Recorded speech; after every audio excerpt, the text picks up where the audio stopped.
Acapulco, Mexico. This is Anarchast. Hey everybody, welcome to another edition of Anarchast, your home for anarchy on the internet. I've got a great first-time guest coming in from Los Angeles.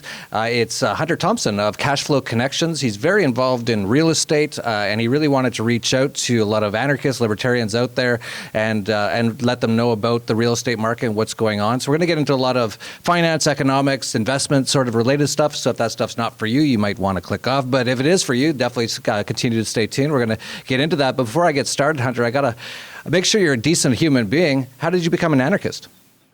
Yeah, first of all, thanks again for having me on. It's an honor to be on here. You've had so many high-profile guests over the years, so it's an absolute honor. And I like that you start out with that because it gives you an idea of who you're working with, but also their background. And, you know, I came from a family with very conventional views.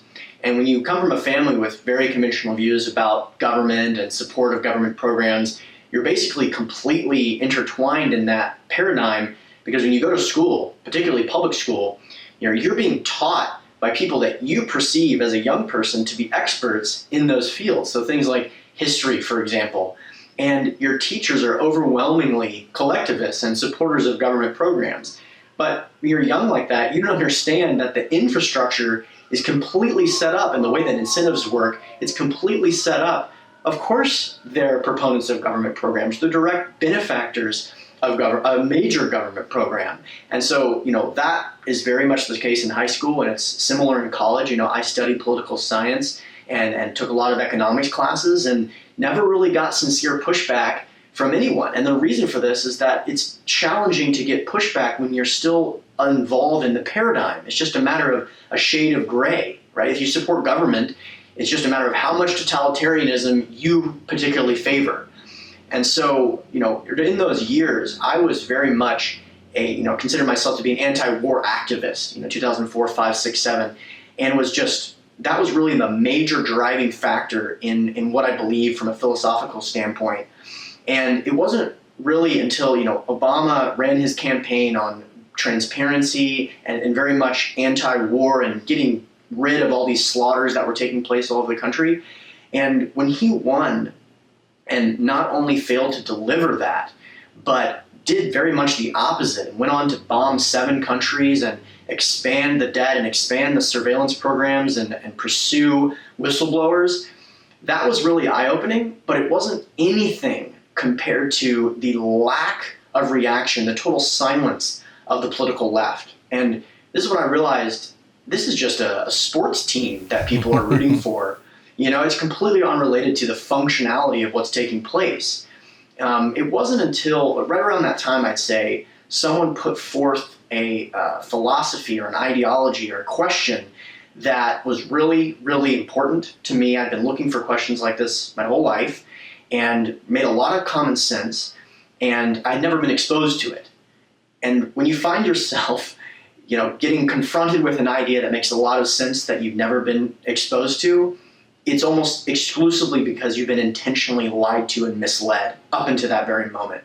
And the question was, how is war funded? How is it that governments have an endless amount of blood to pump through the military-industrial complex? And, of course, the answer is a result of taxation and central banks. And that's when the spiral really started to unwind and eventually, letting go of that entire paradigm of governments and coercion and violence, basically. Yeah, that's great. You mentioned central banks, and of course you're quite involved in the real estate market, and we're going to get into that. And of course that's very affected by the central banks. So maybe you can expand a little bit more about what you sort of found out about central banks after you became aware of them. Yeah, well, I'm a proponent of the business cycle. And I think that the cycle of things, particularly in real estate, it's a cyclical business, right? All financial assets are relatively cyclical, but particularly real estate. And the timing of the market and the timing of the expansions are also really important too, not necessarily because of the time, but the mindset that goes along with the way that as expansions increase, people become more accustomed to things. And as the Fed increases and decreases its interest rates, financial assets change. Ethan Pinner recently was on a podcast that I host, and he's probably the most knowledgeable person on this topic, and he said, interest rates are the single most important determinant of all financial assets. And that is a really heavy statement when you consider the fact that interest rates are entirely centrally planned.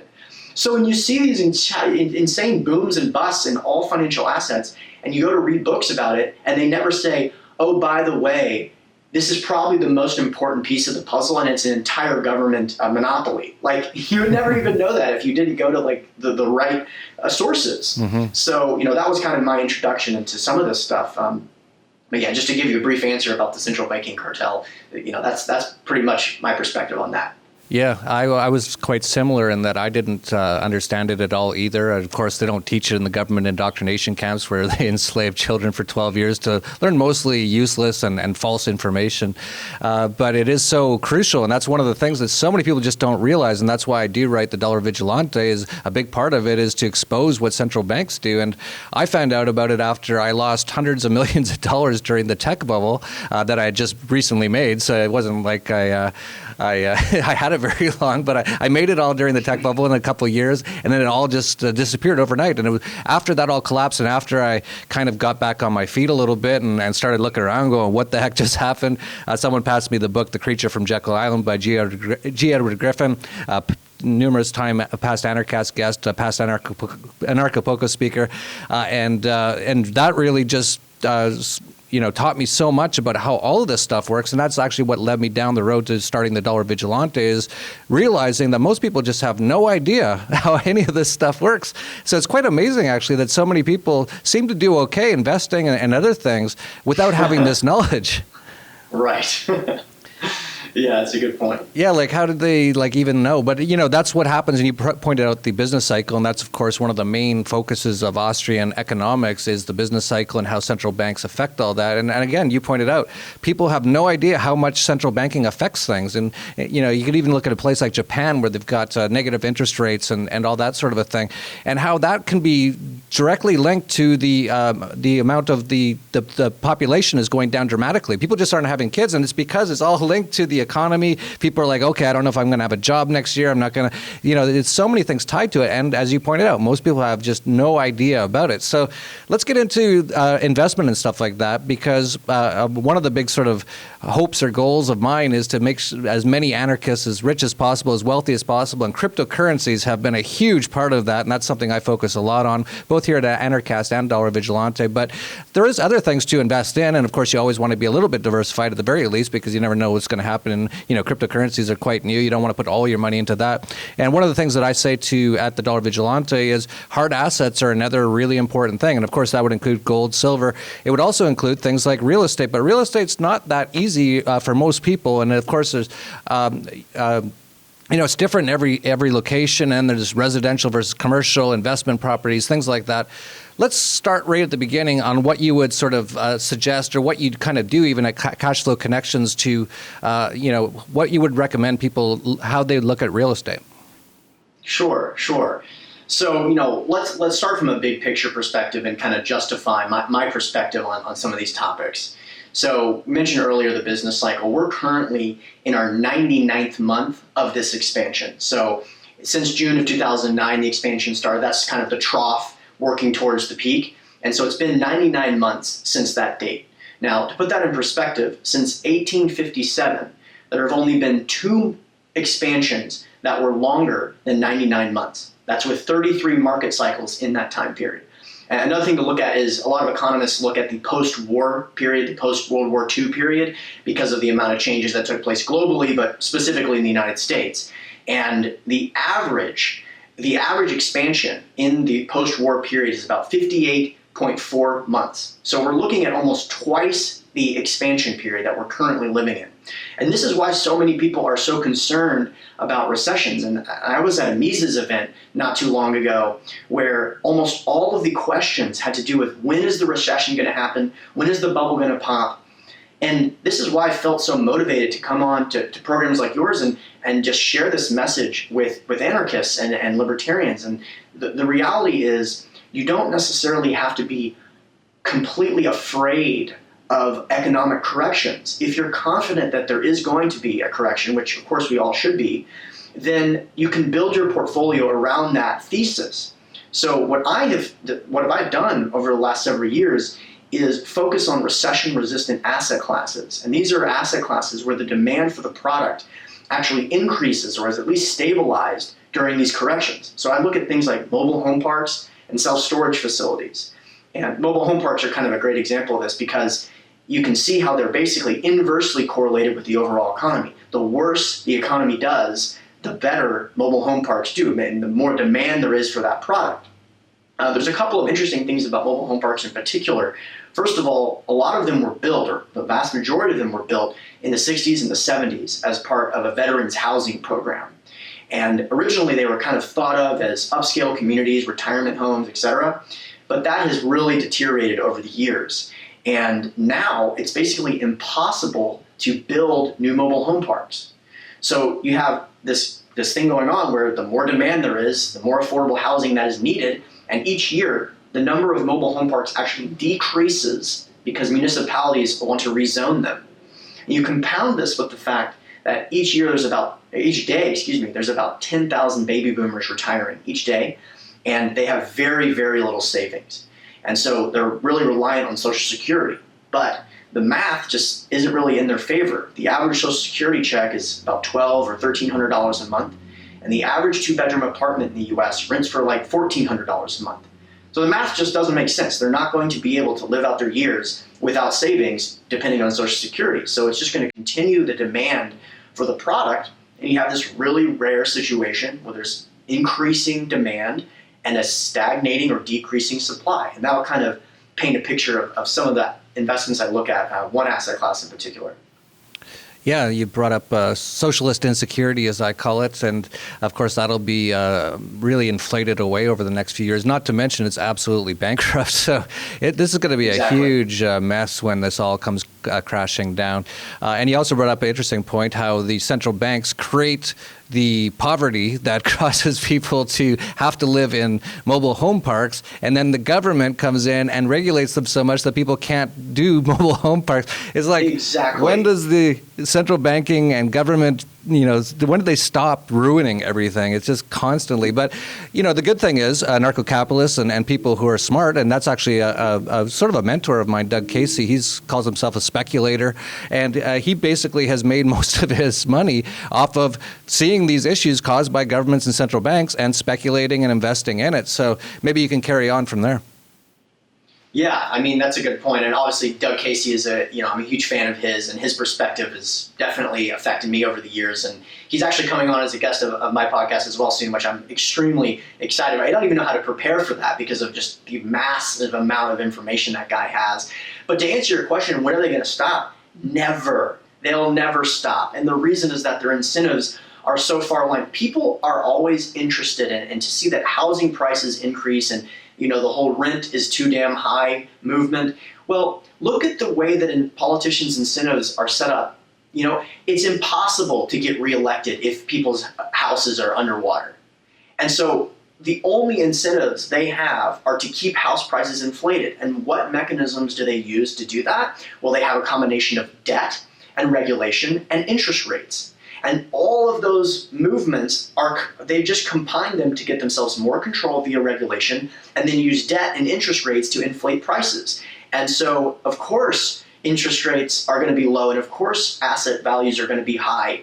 And so again, I try to see the way the system is set up and then take advantage of it via the investment portfolios that we build. That's great. Let me ask you sort of like a side question here, but it just came to me and I think it's really important, is to ask you, do you see a lot of real estate bubbles in the world today? Yeah, that's a good question. It is, it's hard to me to make a blanket statement because it's not as clear as it was. To be honest with you, the mindset of a lot of people changed significantly in 2008, which made this recovery much less inflated. Capital markets are probably one of the most important driving factors, access to debt. And those capital markets haven't really, on a national basis, haven't really gone full-blown retard mode yet. There's a couple of markets that I wouldn't touch at all in any asset class. Phoenix, for example, is incredibly, incredibly hot. There's a company that we're just doing due diligence on. They bought a property for about $12 million, sold it for they bought a property for 12 million, sold it for 22 to someone who just then sold it for 32. Now, all these companies were putting work into these properties, but I don't even need to look much further than to hear those numbers and to know that those markets, a market like that, are going to be very, very inflated. Cap rates are at all-time lows, or not all-time lows, but they're historically quite low. Interest rates are historically quite low. Occupancy rates are quite high. So it's hard to make the argument that we're not in the late stages of something like multifamily in particular. But I love multifamily. I'm willing to invest in multifamily at the right time in the market, with the right investment thesis. But I just don't see a lot of competitive things out there between mobile home parks and self-storage. Those are the asset classes I see opportunities on a consistent basis. And so that's the majority of my portfolio is focused on those type of assets. Well, that's really interesting. Two areas I've never even thought about investing in is mobile home parks and storage facilities. I'm a big fan of the show Trailer Park Boys. That's my only sort of experience with mobile home parks. Right. So what would you what more would you recommend? And actually, I have another side question as well. I keep having these questions pop into my mind because I don't actually get the opportunity to talk about real estate too much. It just sort of has been outside of my areas of interest and things like that. But I always hear a lot of people talking about to rent or to buy, and I'm sure there's a lot of anarchists watching right now who are wondering about should I buy a home, should I rent? And I've seen the rent to purchase sort of numbers in a lot of places, and it seems insane to be buying right now in a lot of places. Of course, every place is different, but in a lot of places it just seems insane. I was just in, where was I? I think it was Monaco or France, and they were telling me what they get for rent and what the house is worth, and the numbers made no sense whatsoever. There's like, the house is worth $15 million. I'm like, how much do you rent it out for? And they're like, $3,000 a month. And I'm like, that seems, I'll be renting, I think. So tell me your thoughts on that. Yeah, I mean, you touched on it, and you really don't have to have a detail-oriented mindset when it comes to this question. It's going to be different from each person, obviously, but exactly what you just touched on. The rent-to-price ratio is pretty much the driving factor. So kind of to put some numbers to what you're alluding to, in a market like Memphis, Tennessee, for example, a property that's worth $100,000 may rent for $1,000 a month. Now, in a market like Los Angeles, a property that's worth about $500,000 may rent for $2,500 a month. So the rent-to-price ratio is much more favorable in a market like Memphis. Generally speaking, I live in LA. I'm going to probably be here for the next 10 years at least, meaning that I could justify a purchase. But in my opinion, I want to put my money where the investment makes sense, and I want to live where the weather is the best. And I know you can relate to that. So that's kind of my strategy there. It's almost as if they're unrelated. In the event that I'll buy in California when everyone else is puking, because I'm confident it's going to come back.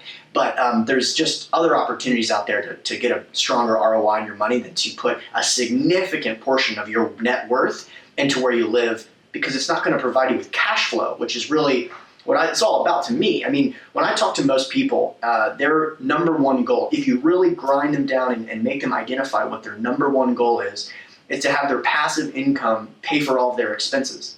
And so I look for investment vehicles in which that is the most direct relation in terms of the result. And so hopefully that answers your question. I don't know. Yeah, and of course I live sort of that permanent traveler, prior taxpayer, PT sort of lifestyle, which is absolutely the best. I gotta recommend it to absolutely everyone. I love how great it is. I make most of my funds on the internet, so I can live anywhere. I live in places like Acapulco is still so cheap to rent. Actually, not to buy as much. That's interesting as well. But to rent, it's ridiculous. This house I'm in right now is in one of the nicest neighborhoods. You can see my view here. It's amazing. It's phenomenal. It's like 6 bedrooms. It's it could be in like a rap video almost. It's almost that good. $1,500 a month is my rent. And then, of course, maids are like $12 a day, drivers, cooks. So really all in for, I basically live in a 5-star hotel with everything done for me for under $3,000 a month. So that is great as well. But of course, not everyone has that opportunity. They do have to stay near where they're living and things like that. So one of the questions about what you invest in, it seems like you invest more in commercial than retail real estate. Maybe you can talk a bit about more about why you do that. Yeah, so I mean, there's obviously been a significant change in the retail space. And now, just to clarify, when you say retail, do you mean things like shopping centers, et cetera? Actually, no. I'm kind of not Okay. I actually meant just well. I was thinking about like just Residential. stuff like that. Yes. Right.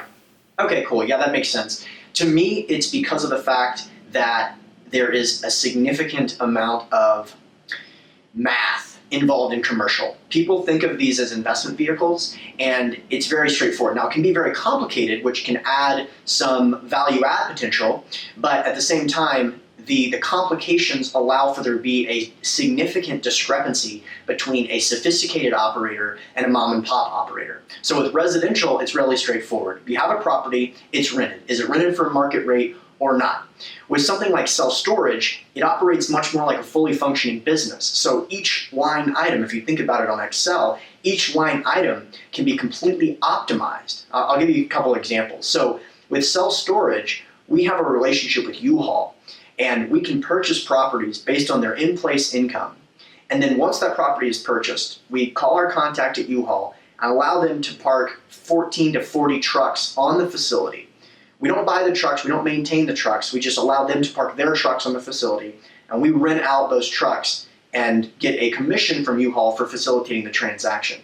Now, I personally invest in properties where that one line item has gone from $0 a month to $3,500 a month directly to the bottom line.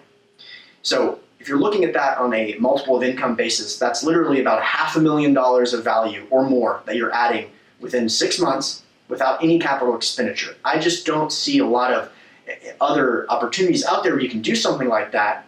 And there's several other things, admin fees, merchandise sales.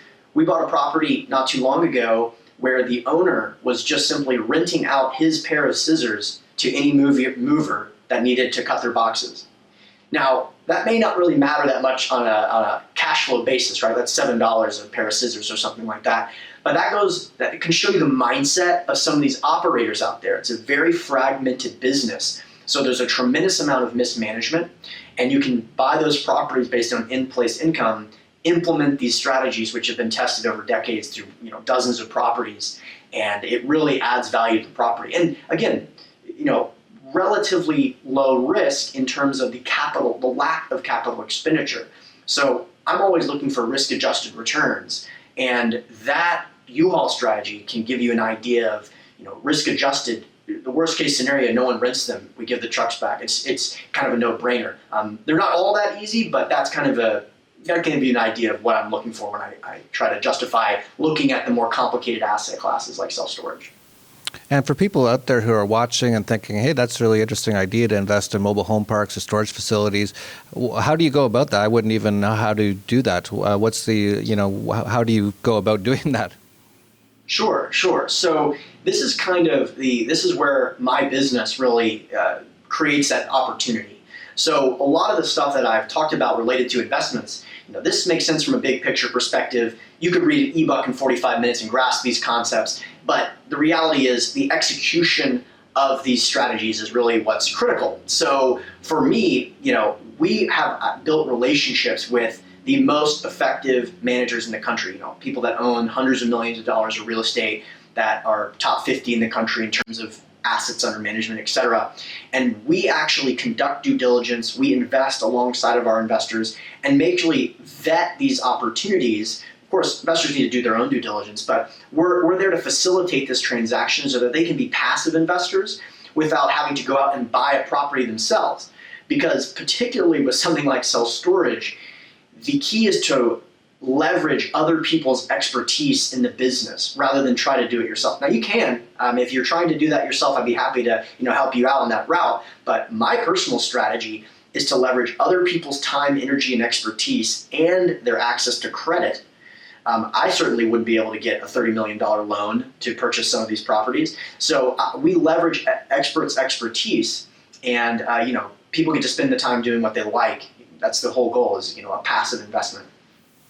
So if someone's sitting there right now and they want to invest in some of these things, like where should they go to, or what should they do? Yeah, sure. So, I would say number one, big picture perspective, education. You have to go on the internet, look at deals, listen to podcasts. There's so much free education. I don't even know how much value you'd put on some of the content you've put out particularly in terms of cryptocurrencies. I mean, you've had people that have millions of dollars of net worth come on it. So what does that mean? It's millions of dollars of free information. And so, that's similar to what we provide. We have a podcast where I interview people that have hundreds of millions of dollars of assets, meaning that they're just on the call with me talking for an hour about detail-oriented conversations, and you can get a feel for that. I'd say that when you're looking at passive investments as well, you're depending on someone else's expertise. You're depending on their whole criteria. So for me, the major source of due diligence comes by identifying the person, the personality, and who you're making a bet on. And there's a lot of ways that you can kind of identify that, but the key is just to see if they're putting themselves in a position to underpromise and overdeliver, or the opposite. Because one is amazing, the other is completely unacceptable. And that's really what a lot of the diligence is based on. Yeah, it seems every business comes down to people, and that it's sort of like a cliche thing, but it almost always seems to be that way. Even cryptocurrencies, as technical as they are, you want to find the top sort of people and sort of stick with them, and that's people like Dan Larimer has been on Anarchast, has been speaking at Anarcho and stuff like that. You just find the top, the best people, and put your money with them. What are your thoughts outside of real estate in terms of things like gold, silver, cryptocurrencies? Yeah, so, this is something that comes up a lot, particularly with the hard metals in libertarian circles. And I completely understand, basically people are, from a big picture perspective, it's a hedge against inflation. But really, a lot of it comes from people want to be able to sleep at night knowing they're not going to be inflated into non-existence. I would say that, looking at the track record of gold, in terms of, well, first of all, my goal is very straightforward, to provide cash flow. So gold doesn't provide me cash flow. However, that may not be exactly your goal. Looking at appreciation, hasn't, let's say 5% or 4% for gold, depending on when you look at the time horizon, over the last 100 years or so. Silver, right around 3% or so. But most people aren't investing in those assets for their appreciation. They're investing for their peace of mind, which I completely relate to. I would say, and this is something that I like your perspective on, a lot of the reason I think gold has value is in the event of some kind of currency crisis. So when I look at that, I think if all went to complete nonsenseville, how long would it take for entrepreneurs to be there to solve this problem, no matter how the size? So let's say there's a natural disaster or a currency crisis, et cetera. I would say that maybe 3 months, maybe 6 months if you want to be extremely, extremely conservative. So, if you want to have gold, I think having 3 to 6 months of expenses makes a lot of sense. If you want to have silver, something similar. In terms of cryptocurrencies, this is something that I have recently been really interested in and had an interview with Carter Thomas on not too long ago. And, there's a lot of opportunity. It's probably the most exciting opportunity in our generation. So I'm not an expert in the field, but I know that it's something people should be looking to, especially if you have a large portfolio and you want to have some speculative investments in those type of asset classes. Yeah, absolutely. So yeah, like I said, it's good to be diversified. And gold, silver, Bitcoin, real estate, things like that, they're all hard assets. That's what I like best about all of them. I don't want to be invested in banks. I don't want to be invested in currencies. If anything, shorting the currencies, shorting the markets is more what I do. And then, of course, there's things like gold stocks. So is there anything else that we didn't cover that you wanted to get across to people today? Yeah, sure. So, again, like I said, education. There are always going to be opportunities out there. I mean, I can tell you just a brief story. When I started getting into the space, it was at one of the most exciting times to invest in real estate in the history of the United States, right? I began investing in stocks seriously in 2008, pursuing real estate in 2010 or so. And everyone around me was saying, this is a once-in-a-lifetime opportunity. Close your eyes, spray and pray, and it's all going to turn out great. And the people that were telling me that, I have no contact with those people anymore. And that's not the way to build relationships. You want to find people to make a bet on that are slow and steady wins the race. And you want to build your network and your education level up so that you know what to look for to take advantage of the opportunities in real estate. So the crazy thing about this is that right now, today, we have deals coming across our desks that are better than the deals we saw in 2010. And the reason for this is that the network is so sophisticated, so intertwined, and we're able to get access to these off-market transactions so that the deals are actually better than they were back then, even though prices were so deflated. And the combination of that and the teams that we work with. So if anyone's interested in learning anything about the investment space, not just real estate, make sure that you're getting your information from people that you have a good gut feel about, that want to build a relationship for the long term. I mean, I want to work with 10 people for the rest of my life, right? And that would be a perfectly fine business. If I had 10 of the best groups in the country and I could just work with them forever, that'd be totally fine with me. So I'm looking to build long-term relationships with sponsors and investors. And for anyone interested in those topics, that should be your strategy as well. That's great. So do you have a website, or how can people find you? Absolutely. So if you want to check out the site, it's cashflowconnections.com. We also have a real estate podcast on iTunes, which is Cashflow Connections Real Estate Podcast, conveniently enough. And for libertarians out there, there's a couple of great episodes. The one with Ethan Pinner is all about interest rates. You'll find it fascinating. He is credited with inventing the commercial mortgage-backed securities in the 80s. So he's a complete monster in the business. So those are a couple sources. And you can always email me at any time at hunterthompson@cashflowconnections.com. That's great. And as you pointed out, it is important to find people that you have just a good gut feel about. And of course, if you are a voluntarist, that's always a very good sign. Not always the 100% on that. There's obviously some voluntarists that you probably don't want to hang around too much with out there and things like that. But I always find that's a really good starting point. At least you have this, okay, this person's on the same general level as me. And then, of course, when you go down the road on it, you get into Austrian economics and a lot of things that most statists and most people who have gone just to the government indoctrination camps have no idea about. So we'll put the links to all of Hunter's stuff down below. I'd like to thank him for coming on. And if you like this video, please like, subscribe, share, get this information out there. And that's it for Anarchast, your home for anarchy on the internet. Peace, love, and anarchy. In a world where Antifa riots in the city streets, cops rage out of control, and the leader of the free world is a fat-ass casino owner, one event stands alone to make anarchy great again. I actually love humanity. That is why I'm an anarchist.